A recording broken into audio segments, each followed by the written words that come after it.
শিক্ষার্থী বন্ধুরা সবাই কুশলে আছো? আমি তোমাদের সামনে একটা দেখো ছক খাড়া করেছি। এক নজরে ছেটে ব্যবহৃত চিহ্ন সমূহ। দেখো চিহ্ন এন, এন মানে স্বাভাবিক সংখ্যা, ইংরেজিতে যেভাবে পড়া হয় ন্যাচারাল নাম্বার। আমি একটা উদাহরণ দিই। দেখো ন্যাচারাল নাম্বার তো তোমরা জানো, ক্ষুদ্রতম সদস্য এক, বৃহত্তম কোনো সদস্য নাই, এভাবে হতে হতে যাবে, মৃত্যুর আগ দিন পর্যন্ত তুমি যে যাবা তবুও শেষ হবে না। এটাকে স্বাভাবিক সংখ্যা বলা হয় এবং এটা অখণ্ড এবং পূর্ণ সংখ্যা।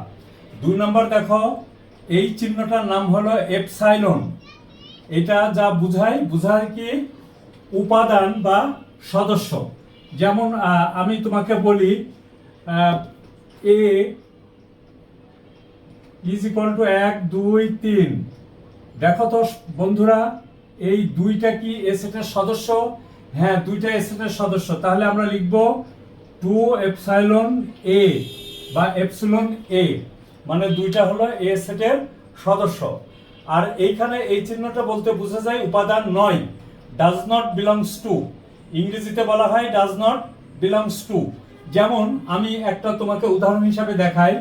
দেখো তো বন্ধুরা, এইখানে 1 2 3 আছে, 4 কি এ সেটের মধ্যে আছে? নেই, 4 এ সেটের মধ্যে নয়। অতএব 4 ডাজ নট বিলংস টু এ, 4টা এ সেটের সদস্য নয়। আচ্ছা, এরপরে দেখো বন্ধুরা, আরেকটা চিহ্ন যেটা দেওয়া আছে সেটার দিকে দেখো। এই যে এটা মানে এই যে এরকম চিহ্ন, এটার অর্থ হলো যেন। এটাকে পড়া হয় কি যেন, বা এটা অনেক সময় এইভাবে লেখে বা অনেকে একটু বড় করে টান দেয়। এটা পড়া হয় যেন। ইংরেজি নামটা হলো সাজ দ্যাট।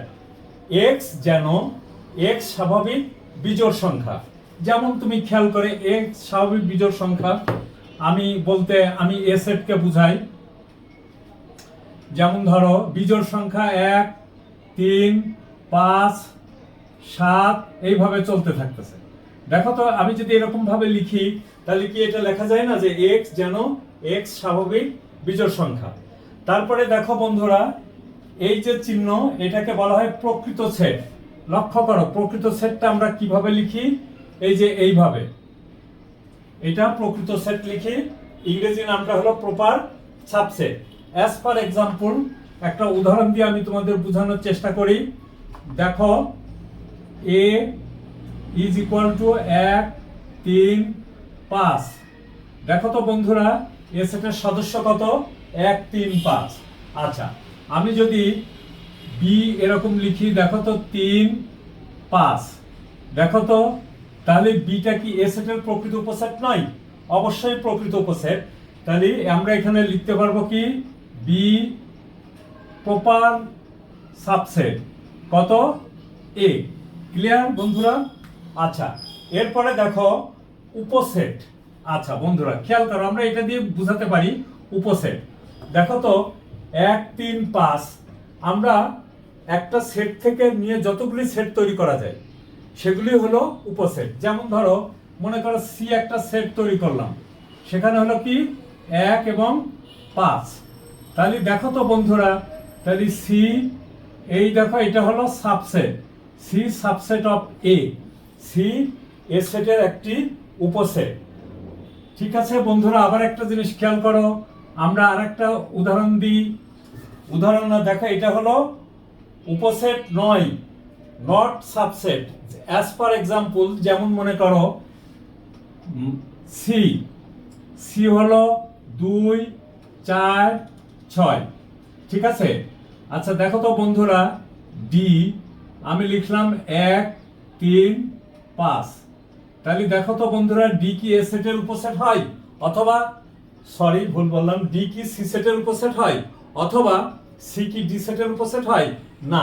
তখন আমরা লিখব সি, এই দেখো এরকম এই টার্ম। এটার অর্থটা কি দাঁড়ালো যে নট সাবসেট কি সি এবং ডি, সি ডি এর নট সাবসেট মানে উপসেট না।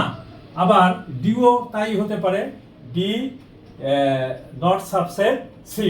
ক্লিয়ার বুঝছো বন্ধুরা? এরপরে দেখো আরেকটা জিনিস আমরা বুঝাই, ইউনিয়ন। ইউনিয়নটা তুমি খেয়াল করো, ইউনিয়নের বাংলা নাম হলো, যা বোঝায় সংযোগ সেট, আর পড়া হয় হলো এ ইউনিয়ন। দেখো A is equal to A B C, B is equal to 1 3 5। সমস্যা নেই বন্ধুরা, দেখো এ ইউনিয়ন বি, তাহলে কত হবে এ বি সি 1 3 5।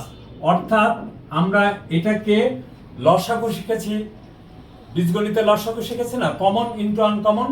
অর্থাৎ এর ভিতরে যা আছে সেগুলি নেবই, বি এর ভিতরে যেগুলি এ সেটে আছে ওইগুলি বাদ দিয়ে যেগুলি নাই সেইগুলিও নিব, অর্থাৎ কমন ইনটু আনকমন। এরপরে দেখো বন্ধুরা সেট সেট, আমরা একটা উদাহরণ দেখাই। সেট সেট মানে কি? ইন্টারসেকশন। যেমন দেখো A is equal to A B C D. আচ্ছা, বি ইজ ইকুয়াল টু দেখো তো সি কমা ডি। তাহলে এ সেটের উপাদানগুলো হলো এ বি সি ডি, আর বি সেটের উপাদান সি ডি। তাহলে A intersection B, A intersection B মানে কমন। দেখো কোনটা কমন আছে, সি আর ডি। তাহলে আমরা এখানে লিখি সি কমা ডি, এটা হলো এ ইন্টারসেকশন বি। আচ্ছা, এরপরে দেখো বন্ধুরা, এইটা ওরি, এই চিহ্নটাকে বলা হয় ওরি বা সেকেন্ড ব্র্যাকেট, মানে ফাঁকা সেট। যে সেটের কোনো সদস্য নাই সেই সেটটাকে আমরা ফাঁকা সেট বলি। আমরা একটা উদাহরণ দিয়ে বুঝাই, যেমন মনে করো একটা বাস্তব উদাহরণ দিয়ে বুঝাই। যেমন A is equal two x, যেন এক্স মৌলিক সংখ্যা, মৌলিক সংখ্যা এবং 3 less than x less than 5, less than 5 মানে 3 এক্স এর মানটা হলো, মানে এক্স মানে সদস্য। কার সদস্য? এর সদস্য। দেখো 3 থেকে বড় এবং 5 থেকে ছোট। তো 3 থেকে বড় কত? 4। 5 থেকে ছোট কত? 4। তাহলে 4 কি মৌলিক সংখ্যা? না, 4 মৌলিক সংখ্যা না। তাই আমরা এটা তাহলে কি হবে? এটা হলো ফাঁকা সেটের একটি উৎকৃষ্ট উদাহরণ। তারপরে দেখো বন্ধুরা, পূরক সেট বা কমপ্লিমেন্ট অফ সেট। তো দেখো এই যে উপরে একটা টান, বা এটা ব না, বা সি। তার মানে মনে করো ইউ ইজ ইকুয়াল টু 1 2 3 4 5, আর বি ইজ ইকুয়াল টু মনে করো 1 3 4। তাহলে বি, এই দেখো বি এইরকম একটা দাগ, এটাকে বলা হয় প্রাইম।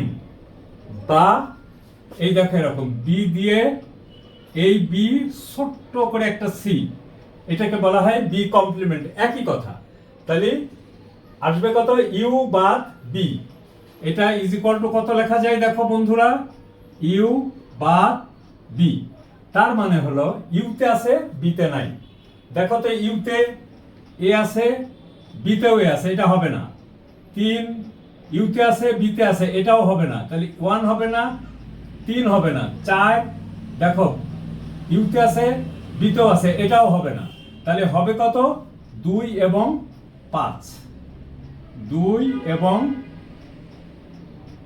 5। বুঝতে পারছো বন্ধুরা? তাহলে এটাকে বলা হয় কমপ্লিমেন্ট বা পূরক সেট। মানে বি প্রাইম বা বি দিয়ে উপরে ছোট্ট করে একটা সি লেখা, তার মানে দাঁড়ালো ইউ বাদ বি, ইউতে আছে বিতে নাই। তো থ্যাংক ইউ বন্ধুরা। আরেকটা দেখো পড়া হয়, আমি বুঝিয়ে দিই, তারপরে তোমরা দেখো। যেমন A is equal to 1 3 5 7 9, B is equal to 1 2 5। আচ্ছা, তাহলে এ, এই চিহ্নটা হলো এ বাদ এই দেখো বি, অথবা অথবা দেখো লেখা হয় এ বিয়োগ চিহ্ন দেওয়া হয় বি, অর্থাৎ এতে আছে বিতে নাই। দেখো তো এ থেকে কোন কোন গুলি বাদ দিয়ে দিলাম। আচ্ছা, আমি এখানে একটা দিয়ে ভালো করে বোঝার জন্য দিয়ে দিই 1 3 5। তাহলে দেখো তো এতে 1 আছে, বিতে 1 আছে, এটা বাদ যাবে, এটাও বাদ যাবে, এটাও বাদ যাবে, তাহলে থাকবে কত? 7 এবং 9। ঠিক আছে বন্ধুরা, 7 এবং 9। এরপরে দেখো সমান সেট, মানে সেটের সমতা, equivalent of set. As for example, আমরা এখানে উদাহরণ দিই, যেমন মনে করো সি একটা সেট, সি সেটের উপাদান হলো 2 4 6। আবার দেখো ডি একটা সেট, ডি সেটের উপাদান হলো 2 4 6। আচ্ছা, আরেকটা জিনিস লিখি, দেখো 6 6।